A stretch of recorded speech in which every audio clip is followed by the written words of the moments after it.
Hello, everybody. Okay, How are you? Miss Naosha, can you tell me how addiction ruined your family?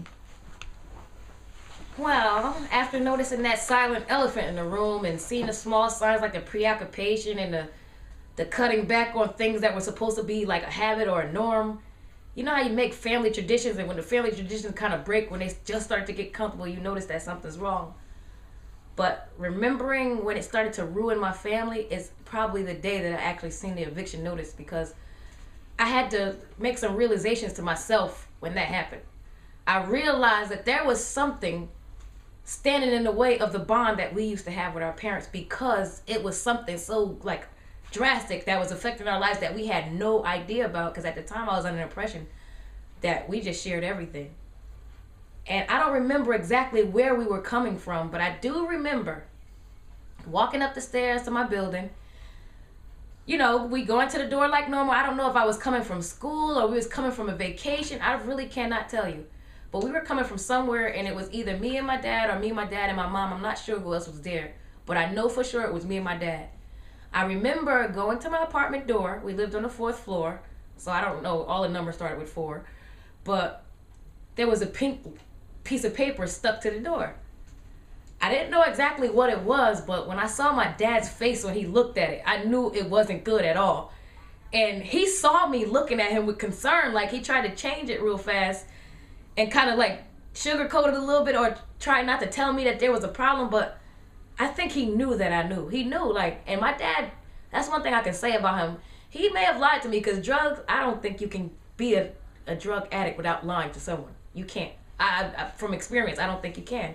It will turn the most honest person into a liar for a living. It will. But anyway, my dad, I could tell it always really was painful for him to lie to me. But he said something like, "Oh, don't worry about it. It's not that serious." And I believe, if I'm not mistaken, there might have been a lock on the door with the eviction notice. I'm not really sure how they were doing it back then, sometime in the late 80s. So I'm not really sure. But I knew, like, somebody else had some say over where we lived. I didn't know in what capacity or what form, but seeing, it's like somebody took control from my dad. Like, he didn't have control over his own life, and I didn't like the way that felt. I didn't like the way that looked, because as a kid, your parents are your rock. You look at them for strength and support and understanding, and if they don't get it, it can't be gotten. Just simple as that. My mom and dad knew everything, were capable of fixing everything when there was a problem. They were like superheroes to me, probably. More like superheroes than parents.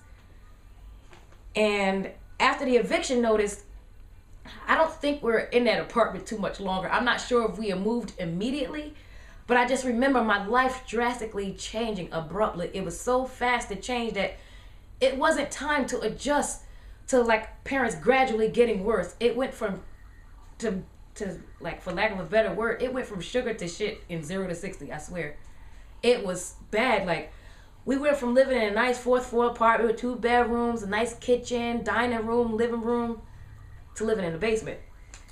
No bed, no tubs, no hot water, no light. Like, what is this? You're thinking that you did something wrong, but I don't know what that was. It definitely wasn't us. And I hope any kids of parents out there who has a parent with addiction, it's not your fault. And I know that's cliche, but for some odd reason, Oprah and everybody else was right when they said the first thing you do is blame yourself.